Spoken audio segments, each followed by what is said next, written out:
Сәлем достар, баршаңызға Стамбулдан сәлем. Менің каналым Қыр баласы каналына қош келдіңіздер. Атым Жазира. Осы жақында біраздан бері YouTube каналында блог жүргізіп жүрмін. Бүгін осы шетелдегі қазақтар рубрикасымен тағы да бір влогым шыққалы жатыр. Сіздермен Құдай қаласа қасымда Айгүл Жантай, осы жақта Түркияға ең алғаш бірге келгенбіз осы жылдары. Қазір Айгүлдің көзімен Түркияда медицина оқу, Түркияда студенттік өмір, Түркияда өмір сүру, Түркияда докторлық дәрігер болып жұмыс жасау, жалпы Түркияда өмір сүру Айгүлдің көзімен бірге тыңдайтын боласыздар. Каналыма қош келдің, Айгүл. Құдай қаласа бірге бүгін біраз әңгімелесетін боламыз сіздерге. Осы жақтағы Айгүлдің көзімен барлық нелерді тамашалайтын боласыздар. Бірге болыңыздар. Жалпы мен Түркияға 2013 жылы 18 жасымда оқуға келдім. Түркия бурслары программасы арқылы. 11 жыл бойы осы Түркияда өмір сүріп келе жатырмын. Менің оқыған қалам Измир болатын тұғын. Измир, яғни Стамбулдан 7 сағаттық ұзақтықта орналасқан. Қиыншылықтар, әрине болды. Себебі кішкене культура жағынан түсініспеушілік деген сияқты. Себебі мен бірінші қалғанда жатақханада қалдым. Мен қалған жатақхана оншалықты күшті емес тұғын. Государственный жатақхана болғаннан кейін біз бір бөлмеде 4 қыз тұрдық. 4 қыздың екеуі түнгі емес, кешкі сменада оқитын.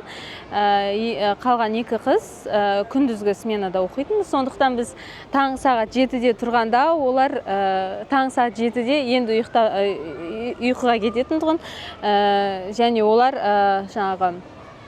көп дауыс болды, бір-бірімен сөйлесетін, өлең тыңдайтын деген сияқты. Жалпы бір-біріне, қыздардың арасында бір-біріне деген құрмет болған жоқ. Сондықтан мен ол жатақханада көп қалған жоқпын. Жарты жылдан кейін мен ол жатақханадан шығып кеттім. Менімен бірге оқитын қыздармен жалпы бір квартираға шығуды жөн көрдім. Ол квартирада 5 қыз тұратынбыз, бірақ 3 бөлмелі болғандықтан әр бөлмеден 1 немесе 2 қыздан тұратынбыз. Ол жалпы алғанда мен үшін өте пайдалы болды. Себебі мен сол қыздардан көп нәрсе үйрендім. Жалпы адаптация сол қыздар арқылы менде тез болды. Мысал үшін базарға барып, жеміс-жидек сатып алу, немесе маркеттерге қарағанда базарда арзанырақ және таза дейма жеміс-жидектер алдық деген сияқты осындай көп нюанстарды мен сол бірінші қалған үйден үйрендім, қыздардан үйрендім. Және де дисциплина, қыздармен 5 қызбен тұрдық. Жалпы 5 қыз болып тұрдық. Жалпы көп дисциплинаны сол үйде үйрендім. Одан кейін әрине мен одан кейін жеке үйде де тұрдым, жеке жатақханада да тұрдым. Жеке жатақхананың жалпы менің ойымша шетелдіктер үшін ең қолайлысы жеке жатақхана. Себебі ол жер әрдайым таза, студент аз деген сияқты бір бөлмеде максимум 3 қыздан қалатын, және ол бөлме персонал арқылы тазаланатын. Кешкі 5-6-да келесің, тамағың дайын болады, посудаңның барлығын жуады. Саған тек сабағыңды оқып, тек қана сол жақта уақытыңды өткізу немесе сабақ оқу қалатын. Сабақты да этюд деген бөлмелер болады, кітапхана деген сияқты. Кітапханаға түсіп, біз уақытымыз болған кезде сол жақта сабағымызды оқитынбыз. Одан бөлек тағы студенттік стипендиям жететін. Ол кезде мен бірінші келген кезде 500 лира алатынбыз. Жалпы студент болғаннан кейін көп ақша жұмсамайтынмын. Және мен сабағым таңғы 8-ден кешкі 5-ке дейін болғандықтан менің бір жаққа қыдырып, немесе ақша жұмсап, немесе көп киім алуға ешқандай да бір себеп те болмайтын. Менің барлық нәрсем осы уақытым сабақ оқу, факультет және жатақхана немесе үйде өтетін. Сондықтан 500 лира ол кезде маған жететін. Даже мен есімде, мен апталық құрту үшін, жаңағы бір ішіп жейтін нәрсе алу үшін 20 лира шығаратын. Мен аптада 20 лира құртатынмын. Жалпы киімімді де алатынмын. Кейде мен ол жаңағы стипендиямды жинап, даже оған билет те сатып алатынмын. Қазақстанға бару, енді қайтуды ата-анам әперетін. Сол подарка де алатын ол ақшаға, бірақ қазір ол ақшаның ешқандай да құны қалмады Түркияда, себебі өте көп инфляция. Мен Түркияға келген кезде тіл біліп келген жоқпын. Менің келген программам Түркия бурслары бір жыл түрік тілін үйретеді, кейбір мамандықтарда ағылшын тілін үйретеді. Одан кейін ары қарай жалпы басқа мамандықтарда, жаңағы мұғалімдік деген сияқты, немесе международный отношения, немесе экономика деген сияқты басқа факультеттер 4 жыл оқиды. Ал именно медицина бұл жерде 6 жыл. Және жаңағы медсестринское дело, ол да 5 жыл. Жалпы осы мамандық, осы программа, осы бүкіл менің бір реттік Түркияға келу және оқу біткенде бір реттік Қазақстанға қайту билетімді қамтамасыз етті. Страховкамды қамтамасыз етті. Одан кейін тегін жатақхана берді, бірақ ол жатақхана менің жаңағы негізінде жақсы жатақханалар да бар. Бірақ ол жатақхананың жақсы болып болмауы неге байланысты? Оқыған университетіне байланысты. Менің оқыған университетінде өкінішке орай ондай заманауи жасалған жаңағы салынған жатақхана болмағандықтан ескі жатақхана болатын. Сондықтан мен сол жатақханада жалпы 6 айдай қалуға мәжбүр болдым. Одан кейін ауысып кеттім. Жалпы ауысып кетсең ауысуға да болады, оған ешқандай кедергі жоқ. Тек бірақ одан кейін, бұл программа арқылы одан кейін ешқандай да жатақхана жағынан көмек көрсетілмейтін болады бұл Түркия бурслары программасында. Бұл жалпы менің өзімнің решением болды, себебі мен ондай ортамда сабақ оқи алмайтынымды түсіндім. Және де сондықтан басқа жатақханаға ауысып кеттім, басқа жерге ауысып кеттім. Жалпы мен Түркияға келген кезде ешқандай тіл біліп келген жоқпын, түркше білген жоқпын, ешқандай курсқа да барған жоқпын. Сондықтан менің ойымша осы жаққа келіп тіл үйренген дұрысырақ болады, себебі Қазақстанда жүріп тіл үйрену менің ойымша қиын және уақыт кетіру, одан бөлек ақшаның да соры деп ойлаймын. Жалпы мен үшін тіл үйрену жылы мен үшін уақыт жоғалту емес, мен үшін бір адаптация жылы болды деп ойлаймын. Себебі мен бір жылдан кейін келгеннен кейін уже медицинаға бастауым керек болатын. Сондықтан медицина бұл жақта оқу оңай емес, өте қиын. Апта сайын емтихандарымыз бар. Мен қазір өзім ойлаймын, егер мен бір жыл түрік тілін үйренбесем, мүмкін мен ол емтихандарды оңайлықпен өтпес едім, немесе кейінгі жылға қалып қалатын едім. Сондықтан бұл бір жылда мен жалпы Түркияға адаптацияны үйреніп алғаннан кейін ары қарай жайбырақат жаңағы оңайлықпен сабақты алып кеттім. Одан бөлек жаңағы ол бір жылда жалпы айтқанда мен сабақтарға баратынбыз, бірақ мен көбінесе тілді мен сыртта жүріп үйрендім. Магазинге барасың, магазинге барсаң бұл жақта халық өте общительный. жаңағы сұрақтар сұрайды, сен оған сұрақ қоясың, ол жауап береді деген сияқты көбісін олардан үйрендім. Және де көбісі де осыны да үйрен, осыны да біліп жүр деген сияқты өзінің жаңағы нелерін айтатын. Неді? Нелер болады ғой, советтерін де айтатын.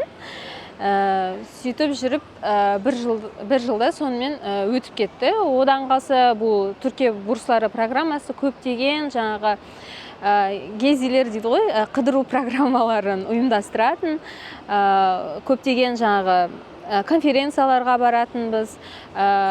Ол жылда тіл оқу жылында жаңағы Қазақстанды таныту деген сияқты, басқа мемлекеттерді тану деген сияқты жаңағы программалар болатын. Көптеген басқа шетелдік студенттермен таныстым, олармен әлі де достастығым жалғасып жатыр. Олардың көбісі қазір оқуын бітіріп, я басқа мемлекетке кетті, я болмаса Турцияда қалды. Негізінде түрк тіл оқу жылы да менің ойымша өте пайдалы, оқылуы керек, себебі ол бәрібірде тегін программаның ішінде кіреді. Ал егер оқымасаңыздар, ол сіздерге байланысты. Егер жаңағы уақыт жоғалтқыларыңыз келмесе, жаңағы өзіңізге сенімді болсаңыз, онда әрине оқымай ары қарай факультеттік жылға бастай берсеңіздер болады. Түркияда басқа елдер сияқты мен ойымша медицинаға түсу оңай емес.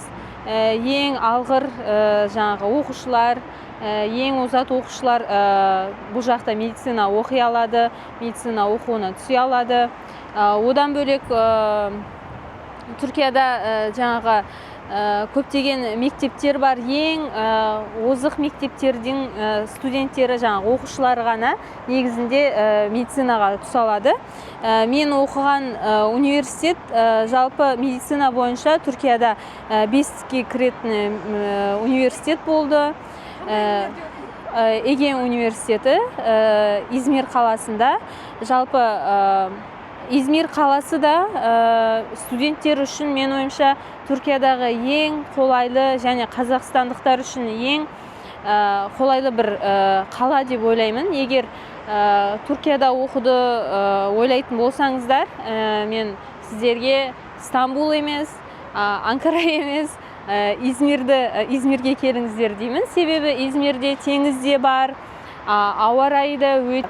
Ал жалпы алғанда біз Эге университетінің дипломы Европаға жарайды. Менімен бірге оқыған көптеген студенттер қазір врачтар қазір Европада жұмыс жасап жатыр. Тек неміс тілін үйреніп, ары қарай Европада жұмыс табу, жұмыс оқу. Ол жақта да бір емтихан бар. Сол емтиханды өткеннен кейін кәдімгі врач болып Европада жұмыс жасауға болады. Медицина оқу оңай ма, қиын ба дейтін болсақ, әрине қиын. Есімде менімен бірге мен 2-ші курс оқығанда бір шетелдік бір студент бар тұғын. Ол 2-ші курсты 6 жыл оқып жатыр екен. Соншалықты қиын. Жаңағы 3-ші курсқа өту, 4-ші курсқа өту. Кәдімгідей еңбек керек, кәдімгідей азаннан кешке дейін оқу керек. Жалпы менің студенттік өмірімде көбінесе солай өтті. Тек қана түрік тілін оқыған жылым ғана, жалпы айтқанда. Айгүл, оқуды бітірдің, енді құдай қаласа ол жақта дәрігерлік болып жұмыс жасадың, иә? Қалай болды? Мысалы, жұмыс табу қалай болды? Шетелдіктер үшін ол жақта жұмыс табу оңай. Сен Стамбулға келдің, иә? Жұмыс сен басқа қалаларға да тапсырдың ба, или бірден Стамбулға тапсырдың ба? Соның бәрін айтарсың ба сұрақ? Жаңа оқуды бітіргеннен кейін мен 2 айдан кейін жұмыс тауып жұмысқа кірдім. 2 айдан кейін таптың, иә? Иә, 2 айдан кейін таптым дегенде мен оқуды бітірмей тұрып та негізі тапқанмын ол жұмысты. Бірақ тек шетелдіктермен жұмыс істеу процедурасы кішкене жаңағы документация деген сияқты. Оның өзі бір жарым ай жалғасты. Одан кейін мен Измирден Стамбулға келуім деген сияқты соның барлығы, в общем, 2 ай жалғасты. 2 айда мен үй тауып, квартира тауып, орналасып, уже тура 2 ай өткен кезде мен жұмысқа бастадым. Таныспен деген жоқ, иә? Таныспен деген жоқ. Барасың кәдімгідей неден өтесің. Жекеменшік больницалар іздестіру ашады. Бізге осындай врач керек. Барасың, кәдімгідей сұрақтар қояды, жаңағы қай жерде оқыдың деген сияқты. Жалпы мен жақсы бір университетте оқығаннан кейін оларда ешқандай күмән болған жоқ. Олар мені сразу жұмысқа алды. Жаңағы қаншалықты дәрежеде түрікше білемін деген сияқты сол жерлерге қарап, жаңағы нюанстарға қарап мені жұмысқа сразу алды. Ол таныспен жұмысқа алу деген бұл жақта көбінесе жүре бермейді. Жекеменшікте болуы мүмкін, бірақ бәрібір де ол медицина ғой, бұл пациентті жаңағы не қылып, пациенттің өмірін жаңағы не қылмайды, немқұрайлы қарамайды. Сондықтан, солай. Одан кейін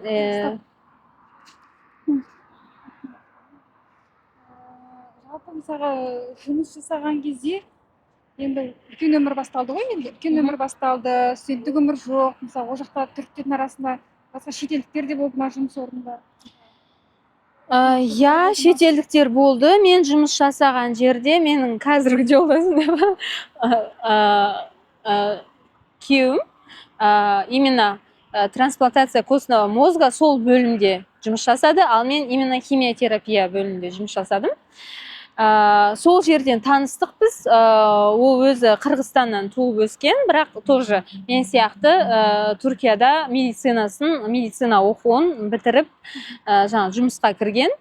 Сөйтіп біз ары қарай сол жерде танысып, ары қарай жаңағы бірге өмірімізді жалғастыруға, отбасын құруға жаңа шешім қабылдадық.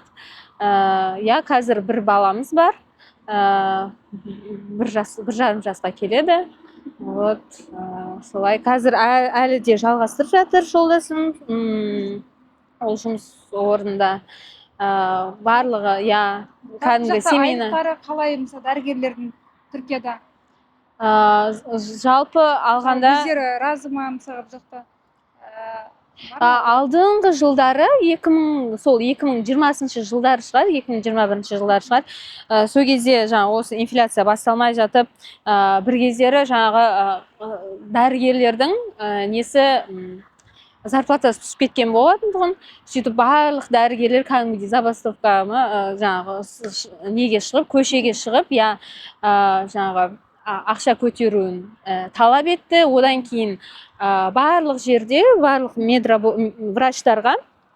врачтар емес, медработниктерге де зарплата көбейді. Қазір шүкір, негізінде Түркияда врач болып жұмыс жасайтын болсаңыздар, жақсы өмір сүре аласыздар. Ешқандай қиналмай, қазір инфляция деген өте көп болып кеткен Түркияда. Барлық нәрсе 10 есе қымбаттап кеткен, бірақ оған қарамастан жаңағы алып жатқан зарплатамен, алып жатқан айлықпен ешқандай бір ауыртпаушылық немесе бір кедергі болып жатқан жоқ. Себебі бұл жерде врачтар жақсы айлық алады. Жалпы профессорлар, операция жасайтындар, олар қанша табатын, олардың? Ол енді негізінде былай айтатын болсақ, ол шексіз. Өте бай нелер де бар. Профессорлар жаңағы ақша алатын нелер де бар.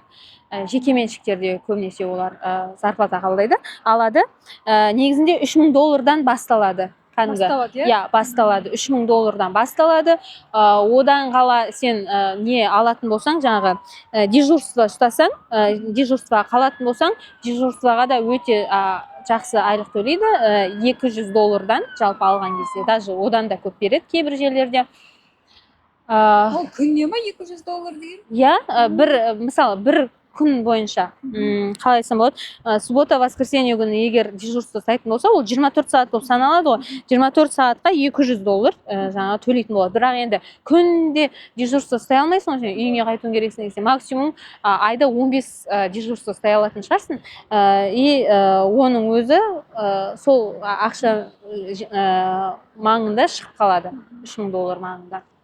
Және одан бөлек күндізгі жұмысың бар, ол да сол ақша сондай болып есептеледі, $3000. Бұл Стамбул үшін, бірақ басқа қалалар үшін сәл төменірек болуы мүмкін. Неге? Себебі Стамбулда барлық нәрсе қымбат. Измирде сәл төменірек болуы мүмкін. Сондықтан оны қалаға қарай не қылуға болады. Жалпы мысалға осы жаққа мүмкіндік бар, шетелдіктер жұмыс жасауға осы жаққа келіп? Қожа Ахмет Яссауи университетін бітірген болсаңыздар, жаңа документтеріңізді Анкараға жібересіздер, белгілі бір список документ бар, соны.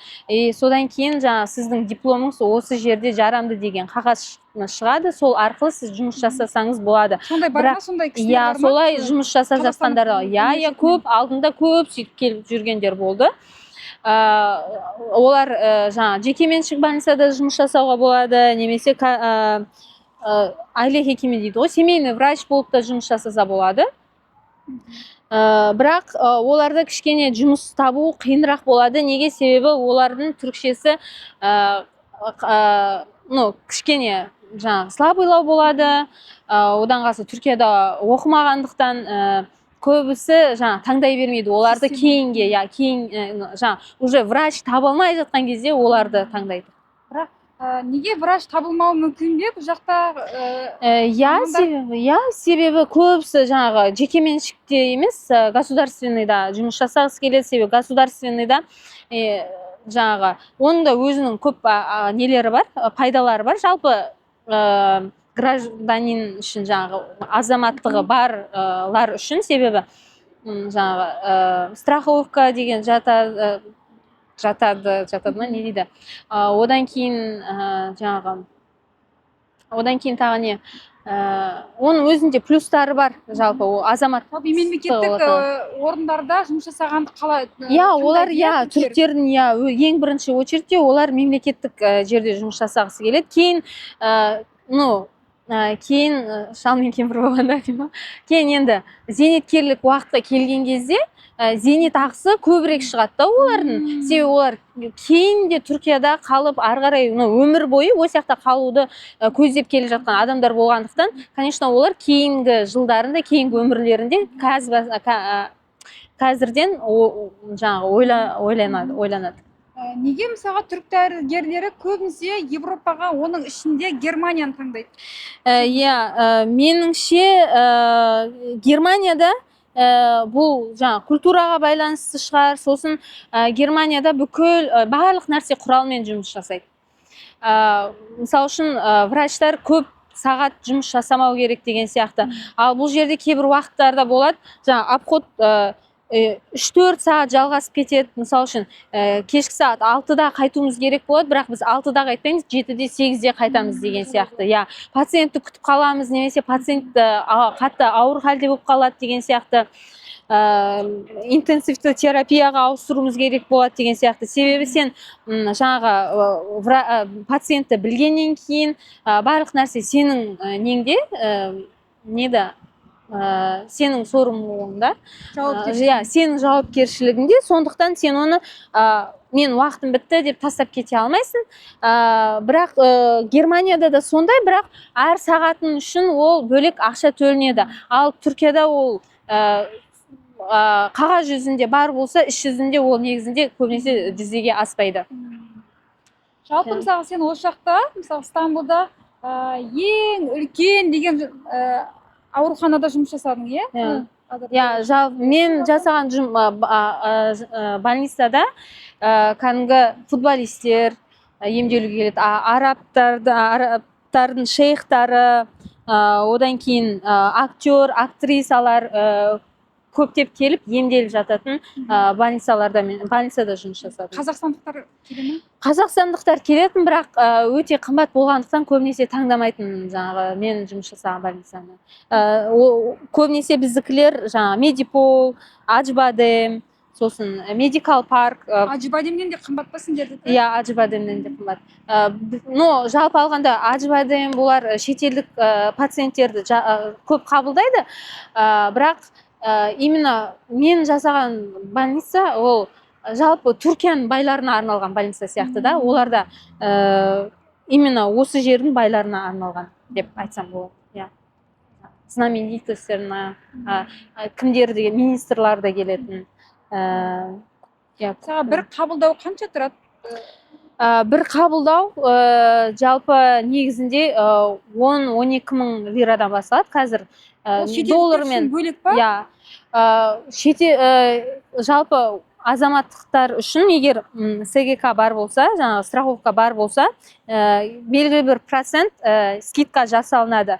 Ал бірақ шетелдіктерге негізі өзінің ақшамен келетін болсаң 300-350 евродан басталады. Профессорға қаралу. Айтқандай, соған байланысты несі де профессорлардың табу айлығы да соған қарай өзгереді, соған қарай көбейе береді. Мысалы біздің профессор өте көп ақша табады. Енді мен есептеген жоқпын, бірақ енді былай есептеп қараған кезде айына $50,000 одан да көп табатын шығар.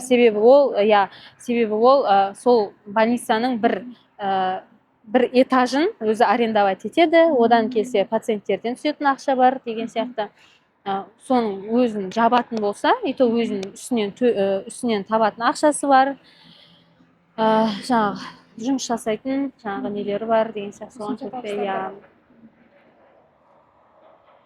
Жалпы Түркияда саған ұнаған қандай дағдылар бар? Не болмаса, ең алғаш қандай нәрселерге шок етті деймін сенің сенің басындағы Түркия қандай еді, келген кезде сәйкес келді ме? Сенің басындағы? Иә, негізінде бірінші жылмен қазіргі жылда салыстырып қарағанда әрине айырмашылық бар. Мен басында ойлайтын, бүкіл адамдар, Түркияның бүкіл адамдары өте ақкөңіл, ақкөңіл деп ойлайтынмын. Бәрі ондай емес екен. Түркияның өзінде де адамдар бөлінеді. Кейбіреулер шетелдіктерді жақсы көріп, кейбіреулер қазақтарды жақсы көрсе, түріктерді дейінші, түрік халықтарын жақсы көрсе, кейбіреулері ұнатпайтынын байқадым. Түркияда тек қана түріктер өмір сүрмейді. Одан бөлек басқа да жаңағы Алеви деген сияқты армяндар да өмір сүреді. Бірақ армяндар түріктерді еш ұнатпайды. Бірақ бұл жақта армяндар кәдімгі біз осы Түркияда ұзақ жылдар бойы өмір сүріп жатыр, сондықтан өмір сүре береміз деп өмір сүріп келеді. Олар көбінесе мен байқағаным түрік тілді тілдес мемлекеттегі адамдарды жаңағы көп ұнатпайтын байқадым. Сонымен бірге енді ол адамдарға байланысты, халыққа байланысты емес, бірақ мен жалпылама айтып жатырмын. Сонымен бірге күрттер де сондай сияқты. Бұл жаққа келген, көбісі ойлайды, туристердің ең бірінші Түркияға келген кезде қарым-қатынасқа түсетіні олар жаңағы таксистер, одан қалса жаңағы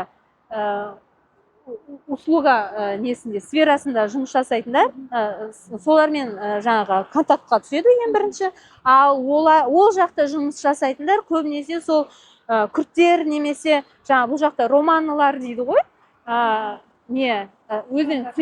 цыгандары. Ал мен жаңағы бір жыл бұрын өмір сүрген жаңағы районда өте көп цыгандар өмір сүретін. Олардың қандай адамдар екенін толығымен үйрендім, толығымен білдім. Оларға бүкіл жаңағы не жасалынған, өзгерлік, тәуелсіз берілген. Олар еркіндік, олар оқымайды, олар жаңағы немен айналысады, жаңағы неде ақша сұраумен ба неде Қайыр сұрау. иә қайыр сұраумен айналысады. Анаша героин деген сияқты бүкіл жаман нәрселер көбінесе сол жаңағы адамдардан шығады. Бірақ енді мен 100% айтпаймын, бірақ негізінде жалпылама айтып жатырмын. Оқымайды, ерте үйленіп жаңағы бала дүниеге алып келеді деген сияқты жаман жолмен айналысады. Иә, 2022 жылы жаңағы жүкті екен белгілі болды. Жалпы мен 41-ші аптаға келген кезде менде ешқандай толғақ болған жоқ. Сондықтан мен өзімнің жұмыс жасаған больницамда өзімнің танитын бір профессорым болды. Сол профессорға қаралып жаңағы жүктілік бойынша сонымен ақылдастым. Сонымен 41-ге дейін күттік. Одан кейін толғақ болмағаннан кейін врач жаңағы толғақты шақыртатын дәріні бермей ақ қояйық, себебі бала үлкен. Сондықтан ол бала шығар кезде жаңағы гипоксия болып қалуы мүмкін. Ал гипоксия кейін баланың жаңағы интеллектуалды дамуына кері әсер беруі мүмкін деп маған сразу кесар тілігімен баланы тууға жаңағы Неге Түркияда кесар тілігімен жалпы алғанда қазір бәріміз ойлаймыз ғой, бала босану, бала көтеру оңай деп. Ол негізінде ешқандай да оңай емес. Ол бір жағынан бала бар, екінші жағынан ананың өмірі деген сияқты бұл үлкен бір жауапкершілік. Бұл жерде жаңағы көптеген аурулар болуы мүмкін, ортаға шығуы мүмкін. Сондықтан врачтардың көбісі қатты көп жауапкершілік алғысы келмегендіктен кесар тілігімен тууды, баланы шығаруды жөн көреді. Менің ойымша да дұрыс. Жалпы мен өзім енді ол әркім өзінің несі, менің ойымша таңдауы. Ал негізінде әрине егер өздеріңіз бала жақсы болып жатса, ананың денсаулығы жақсы болып жатса, жаңағы табиғи жолмен дүниеге әкелген әрқашанда дұрыс. Бірақ егер қандай да бір ақау бар болса, қандай да бір бала үшін немесе ана үшін риск болатын болса, бұл жолды емес, жаңағы кесар жолын таңдаған әлдеқайда дұрыс болады деп ойлаймын. Кесаровадан кейін негізі больницада көп ұстамайды. Мен ойымша бұл дұрыс, себебі қаншалықты больницада қалсаң, соншалықты инфекция. Себебі больницаға баратын адамдар көбінесе инфекциямен ауыратын, ол жақта бүкіл жаңағы инфекция бактериялардың толық жері ол больница. Сондықтан больницада көп қалу ол дұрыс емес. Және бұл Түркияның врачтары да соны ұстанады. Сондықтан мен мен бала туғаннан кейін 2 күн қалдым. Баланы дүниеге әкелгеннен кейін бұл жерде больницаның ішінде бөлмені сәндеуге болады. Бөлмені сәндеуге рұқсат береді. Шар үрлеп, неше түрлі жазулар жазып деген сияқты. Себебі біз сол больницада жұмыс жасағаннан кейін көптеген коллегаларымыз келіп құттықтап жатты. Одан бөлек тәттілерін қойды. Барлығы сонда. Бізде Қазақстанда қалай больницадан шыққан кезде бәрі құттықтап, машинамен келіп, қазақ еліне бір батыр деп жазып жатса, бұл жақта ондай салт дәстүр жоқ. Кәдімгідей шығасын болды. Бірақ негізгі болатын құттықтау сол больницаның ішінде таныстарың келіп, палатаға кіріп, отырып, соhбет жасап, баланы көріп, құттықтап, сөйтіп кетеді. Бұл Түркияның әдеті сондай. Түркиядағы культура сондай. Өзінің шербеті болады деген сияқты. Айгүл, сенің осы сияқты Түркияда тұрып жатқаныңа қазір 11 жыл болып қалды, 11 жылдан асып. Жалпы Түркияда өмір сүрудің артықшылықтары, кемшіліктері, демеймін, бірақ әр елдің плюс-минустары болады ғой, барлығының. Сеніңше қандай плюс-минустары бар осы елде өмір сүрудің? Негізінде плюсы көп қой. Ең бірінші табиғаты десем болады. Ауа райы өте жайлы. Одан қалса теңіз бар. Жаңағы ішің пысқанда сыртқа шығып теңіздің жағасында демалуға болады. Одан қалса тағы негізінде плюстары көп. Әрине Қазақстанға қарағанда дамыған ел болғандықтан көп нәрсе бұл жерде оңай, қолжетімді. Қазақстанда жоқ нәрсені мысалы осы жерде жаңағы жиі кездестіруге болады деген сияқты. Одан қалса менің жаңағы байқағаным, енді бұл несі шығар, Түркияда жоқ нәрсе, ол көбінесе мен ойымша жаңағы салон индустриясы немесе жаңа әйел кісілердің услугасы, ойбай, әйел дұрыс емес болып қалды ғой. Мысалы үшін үй жинап беру деген сияқты. Енді клиник, кішкене Қалай клиник мәселесі мысалы? Клиник мәселесі мысалы үшін алдында менде бір не болды. Алдында бір случай болды. Үйді тазалатуға енді бір әйелді, бір адам шақыртқым келді. Үйді тазалап жаңа берсін деп. Себебі біз көшіп жаттық. Жаңа үй, одан қалса үйдің ішінде ештеңе жоқ тұғын. Тек қана жаңаға новый үй болғандықтан шаң, тозаң, терезесін сүрту деген сияқты сондай жұмыстар болды.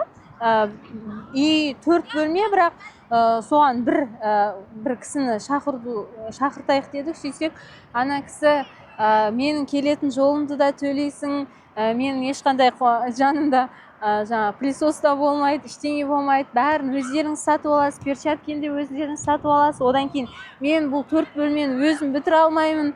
Әр күн үшін 1000 лира бересің. Әр күн үшін 1000 лира бересің. 1,5 күн жалғаса 1500, 2 күн жалғаса 2000 лира бересің деп. Содан кейін мен бұл өзім бітіре алмаймын бұны, қасыма тағы бір әйел аламын.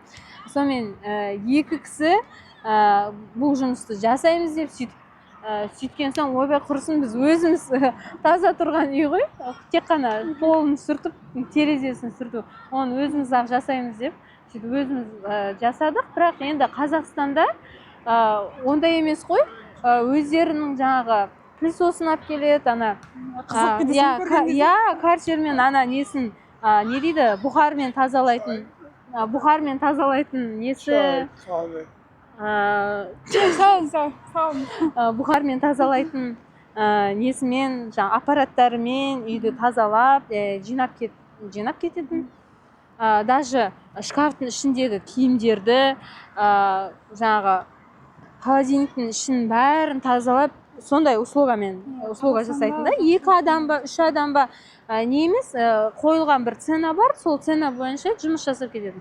Ал мына жақтан енді мен таң қалдым, ол адамды табу да оңай емес.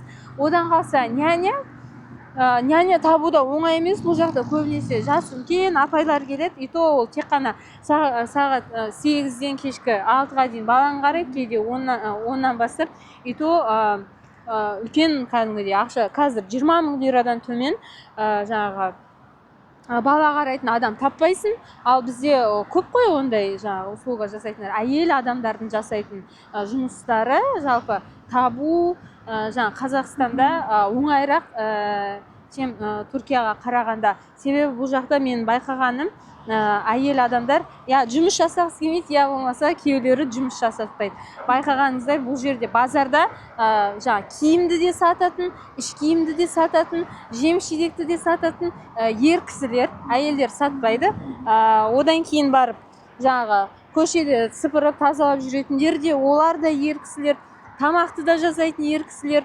Одан кейін шаштаразға барсаң, шашыңды қиып беретін де ер кісі. Мен өте аз шығар осы уақытқа дейін бір кісі болуы мүмкін, мен шашымды, әйел кісінің шашымды қиып бергені. Олар не болмаса сол уақытта сол жердің менеджері болып жұмыс жасайды, немесе сол жердің бастығы болып жұмыс жасайды. Бірақ жаңағы шаш қырқу, шаш бояу деген сияқты көп андай жұмыстарды атқармайды. Көбінесе ер кісілер атқарады. Салондар мына жақта мысалға қымбат, иә? Иә, салондар қымбат. Жалпы негізі Қазақстанда да қымбат қой, бірақ осы жаңағы инфляция басталғалы өте қатты қымбаттап кетті. Менің ойымша, себебі шаш боятқанның өзі тек қана барлығын бояу емес, сап-сары светке ауыстыру емес, басқа жаңағы болады ғой кейде жаңағы жылтырлап шашып тұрады. Солар соның өзіне мысалы үшін 8.000, 7.000-нан төмен жаңағы не таппайсың, салон таппайсың. Одан төмен жасайтын салондарды, иә. Салон ашыңыздар. Мастер, иә, салон ашуға болады, сосын тырнақ деген сияқты. Қазір бұрын 2-3 жыл бұрын осыдан мен байқаймын ғой, жұмыс жасап жүргеннен кейін. Қыздар жаңағы медсестралар онша көп көңіл бөлмейтін де, мысалы шаштарына деген сияқты, тырнақ деген сияқты, кірпік жалғастыру деген жалғау деген сияқты. Ал қазір ол көп мода болып кеткен. Байқағаным, қыздар тырнақтарын өсіріп, протез тырнақ дейді, шаштарын жаңағы не дейді, наращивание волос, содан кейін кірпік жалғастырып, қайыру деген сияқты. Я қатты қазір дамып келе жатыр. Именно қазіргі уақытта. Сондықтан мен ойымша, егер Түркияға келетін болсаңыздар, именно сол сферада бір салон ашып алсаңыздар болады, егер әрине жолын тапсаңыздар. Себебі конкуренция өте көп қой. Жалпы түріктердің өздері жасағысы келеді деген сияқты. Бірақ байқаған негізінде бұл жақта көп әйелдер өйтіп қатты неғымайды. Боянып бізде мен Қазақстанға барған кезде жаңағы қасын боямайтын мен әйел көрмедім, бар ғой. Көрген шығармын, бірақ өте аз. 95% шығар барлығы жаңағы қасын татуажын жасап алады, немесе кірпік жалғап алады. Ал бұл жерде оншалықты емес енді, бірақ 30% бар, и ары қарай ол көбейіп келе жатыр мен ойымша. Қазір дәл сол сферада Түркияда жұмыс жасауға болады. Айгүл, көп рахмет. Осылай әдемі бүгін бір кездесейік деп едік арада. Кездескен күні сенен осындай идея келді, неге сенің көзіңмен неге Түркияны танытпасқа. Әркімнің көзқарастары әртүрлі ғой, жақта қиындығы, тәжірибесі деген сияқты. Сондықтан меніңше өте жақсы бір сұхбат болды деп ойлаймын. Түркияда медицина оқысы келетін жандарға, ол жақта мысалға жұмыс жасағысы келетін жандарға қандай да өмір сүрем деген істер болса, мысалға қандай да бір ақпараттар берілді деп ойлаймын. Жақсы бір. Сол көп рахмет. Ары қарай табыс тілеймін. Мақсаттарыңа жете бер. Сол достар, көп рахмет. Видеоның соңына шейін келдік. Ары қарай басқа да видеолар келеді бұйырса. Сондықтан осы каналды жоғалтып алмас үшін осы қазақ тілді контентті қолдайық достар. Каналыма жазылып, подписка жасап, тіркеліп, пікір жазып, бөлісуді ұмытпаңыздар. Осылай жасап тұрсаңыздар, маған шабыттандырып, пікір жазып, бөлісіп, лайк басып деген сияқты каналыма жазылып, солай жасап тұрсаңыздар, олар мені шабыттандырады. Бұдан да көп жақсы видеолар түсіруге менен сондай бір шабыт пайда болады. Сондықтан шабыттандырыңыздар мені. Одан да мықты сұхбаттар, видеолар әлде алда болып тұрады. Сіздерден сондай қолдау келсе, менен де сондай бір шабыт пайда болады. Сол достар, келесі видеода кездескенше амандықта сау болыңыздар. Келесі видеода кездескенше. Біз ары қарай бар. Өзі сүтті шай ішейік, қазақ кафесіне бар.